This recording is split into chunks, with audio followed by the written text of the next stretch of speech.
میں عالم عرب کے بارے میں تو یقین سے کہہ رہا ہوں، احادیث نبویہ سے صاف ظاہر ہے، ویل للعرب من شر قد اقترب، عربوں کے لیے ہلاکت ہے۔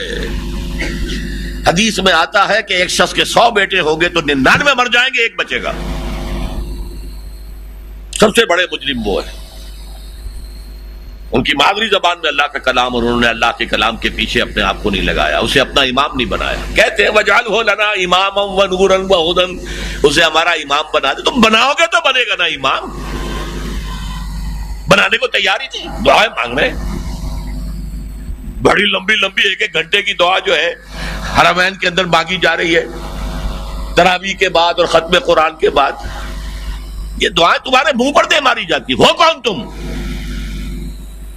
لستم علی شیء حتی تقیموا التوراۃ والانجیل وما انزل الیکم من ربکم، اے نبی کہہ دیے اہل کتاب سے تمہاری کوئی حیثیت ہماری نگاہ میں نہیں ہے جب تک کہ تورات اور انجیل کو قائم نہیں کرتے۔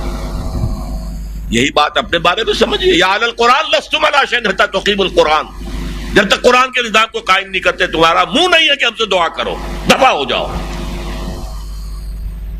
تم پڑھو قنوت نازلہ، کوئی اثر نہیں ہوگا۔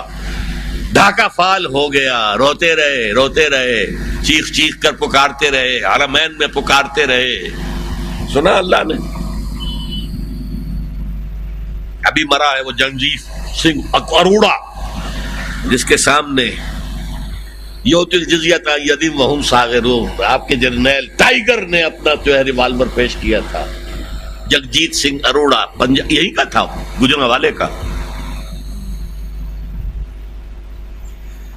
بہرحال ابھی ایک امید ہے، جب تک بھی اللہ تعالیٰ مہلت دیتے، لیکن اس کا راستہ کیا ہے؟ پہلے تو میں امید افزا باتیں آپ کو بتا دوں۔ احادیث صحیحہ میں اس کی خبر دی گئی ہے کہ قیامت سے قبل پوری دنیا میں اسلام کا نظام قائم ہوگا، اور یہ اتنی پختہ حدیثیں ہیں کہ جو شخص ان کو پڑھ کر بھی شک کرے اس بات میں سمجھتا ہوں اس کا ایمان حضور پر نہیں ہے صلی اللہ علیہ وسلم۔ میں پڑھ نہیں سکتا، وقت نہیں ہے اتنا،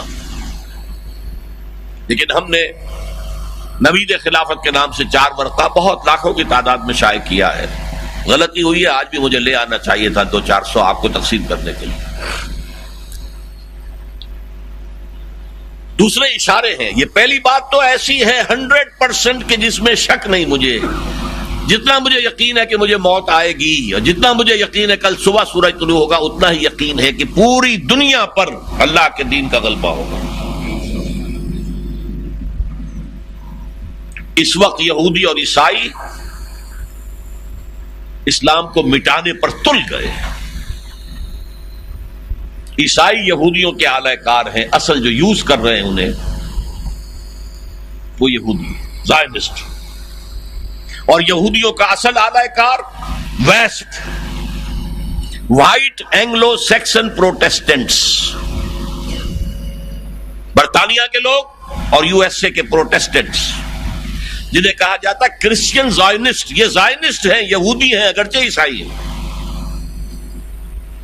یہ تلے ہوئے ہیں اسلام کو ختم کرنے میں۔ اقبال نے کہا ہے دنیا کو ہے پھر مار کا روح و بدن پیش، تہذیب نے پھر اپنے درندوں کو ابھارا، اللہ کو پامر دیے مومن پہ بھروسہ، ابلیس کو یورپ کی مشینوں کا سہارا۔ وہ مقابلہ آنے والا ہے، اور اس میں آخری غلبہ اسلام کو ہوگا۔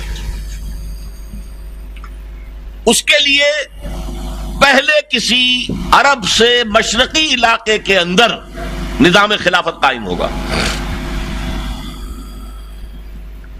حضور کی یہ حدیث بھی ہے کہ مجھے ہندوستان کی طرف سے ٹھنڈی ہوا آ رہی ہے۔ اقبال نے کہا میرے عرب کو آئی ٹھنڈی ہوا جہاں سے، میرا وطن وہی ہے، میرا وطن وہی ہے۔ اور حدیث میں آیا ہے یخرج الناس من المشرق یؤطئون للمہدی یعنی سلطان، کسی مشرقی ملک میں اسلام کا نظام قائم ہوگا اور وہاں سے فوجیں آئیں گی جو عرب میں حضرت مہدی کی حکومت قائم کریں گے۔ حضرت مہدی کا ظہور تو وہی ہوگا عرب میں۔ لیکن عرب کھوکھلے ہو چکے، عیاشیوں کی وجہ سے ختم ہو چکے، ان میں دم نہیں ہے۔ فوجیں جائیں گی کسی مشرقی، اب مشرق میں کون ہے؟ ایران ہے، وہ خلافت کا قائل ہی نہیں، وہ تو امامت کے قائل ہیں۔ پھر افغانستان ہے، پھر پاکستان ہے۔ یہ ہے وہ خطے کہ جہاں سے انشاءاللہ خلافت کا نظام دوبارہ ابھرے گا اور یہیں سے پھر پھیلے گا۔ یہ چاہتے ہیں کہ اللہ کے نور کو اپنے منہ کی پھونکوں سے بجھا دیں۔ بش تلا ہوا ہے، اسرائیل تلا ہوا ہے، یورپ تلا ہوا ہے۔ اسلام کو ہم ختم کریں گے، اسلام کو مذہب کی حیثیت سے ختم نہیں کرنا چاہتے۔ رہو، نماز پڑھو، روزہ رکھو، ہمیں کوئی اعتراض نہیں، لیکن اسلام کا سیاسی نظام، اسلام کا معاشی نظام، اسلام کا سماجی نظام، nothing doing, there can be no compromise، ہمیں ختم کر کے رہے۔ الیکشن کے ذریعے سے نہیں ہوگی، حضور الیکشن کے ذریعے سے حکومت نہیں بنا سکتے تھے، بلکہ آیت اللہ خمینی الیکشن کے ذریعے سے قیامت تک ایران کے اندر وہ حکومت نہیں بنا سکتا تھا۔ وہ انقلاب ہوتا، جانے دینی پڑتی ہے اس کے بغیر۔